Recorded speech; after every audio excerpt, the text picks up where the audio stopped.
Nearly 4 million people live in Nairobi, the capital of Kenya. Perhaps no big city has such an abundance of nature right at its back door. This is like what Central Park is to New York. Trish Hayes has been a Nairobi National Park fan for many years. On the border of one of Africa's fastest growing cities, it is home to endangered rhinos, lions, buffalo, giraffes. More than 400 species. The British first protected the land in the 1940s, and it has remained unspoiled. Until now. Respect our laws! Respect our animals! Kenya's government is extending the country's new Chinese-built railway straight through the heart of the park, splitting the cherished preserve in two and igniting a firestorm. Opponents say they were blindsided. Until his death earlier this year, Sidney Kuntai led the coalition fighting the route. He said construction started before most Kenyans understood where the train would go. In the last 1 year and a half, witnessed a very big threat to the Nairobi National Park. This matter was kept in the dark. All Kenyans knew about was phase one of Mombasa to Nairobi. Chinese contractors erected massive concrete pillars, an elevated track visible from one end of the preserve to the other. The railway, known as the SGR, is a vital link in China's trillion-dollar Belt and Road Initiative, a massive effort to build railways, roads and ports linking China to Africa, Asia and Europe. China said it hopes to lift emerging economies like Kenya's with new trade and manufacturing. But there's also an environmental price to pay. According to the World Wildlife Federation, hundreds of threatened and endangered species stand in the way of China's construction plans. Critics say that in the rush for jobs, Kenya's government failed to properly study the environmental impact. Lawyer Okia Omtata Okoiti joined conservationists in legal action aiming to halt the extension. So I got orders stopping phase 2 until we had a few basic minimums, a few basics in place, like an environmental survey to understand what is the impact of the SGR on the environment. A socio-economic survey, what's the impact of the SGR when the communities where it is going to pass. But ultimately, the challenges lost in court. All these things are not in place and the Chinese are busy blasting. The Kenya Railways Corporation and Chinese builders declined to answer VOA's questions or agree to interviews about Nairobi National Park. But the Kenya Wildlife Agency did allow VOA to visit the Tsavo National Park in central Kenya to see the SGR's impact there.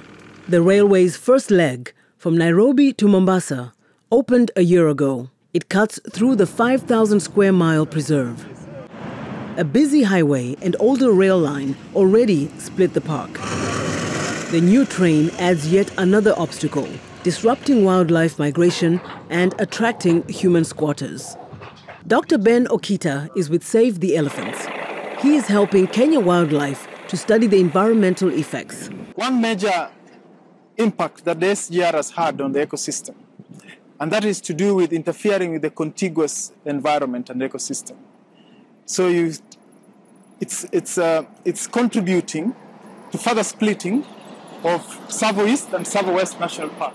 The Chinese built 8 high overpasses to allow wildlife in some areas to move freely under the train. To see if they're working, Okita uses GPS collars to tag elephants and track their movements. His maps show signs that the animals are confused. There is crossing, but then you can see there's some sections here where the animal tends to be struggling. Yes, they are doing a lot of pacing here. So you see it's quite dark red here. So as much as they want to cross, they just can't. They just keep pacing. Making matters worse, humans are drawn to the overpasses because they create park access for livestock and scavenging. And because of those human settlements, when animals want to come through, they reach a point where they're scared. When you're coming in, you saw people walking around here. Then that underpass eventually is rendered useless for wildlife to use. The Chinese built concrete and wire fence guards the track from animals, But they are failing. This outer fence line is hardly 1 year old, and you can see it's already seriously damaged by wildlife. And because of that, the risks of wildlife crossing over the railway and causing accidents are very high. Now, all the original fencing is being replaced. Alex Mwazo of Kenya Wildlife Service is on the research team at Tsavo. He said most animals, zebras, buffaloes, antelopes, even lions, are slowly adjusting. One exception, the giraffes. The only species so far which we have not recorded and seen utilizing the underpass is the giraffe. Now, giraffes tend to be a shy animal, so it will take time before they actualize and gain the confidence and start utilizing the underpasses. Lala Frederick is the leader of Mwazo's research team. Although buffalo and other animals have been hit by the train, Mwazo said SGR is less of a risk than trucks where the highway also splits the park. The main problem is not even the railway. I think the road that is just adjacent to the railway is the main problem because it's just like a brick wall.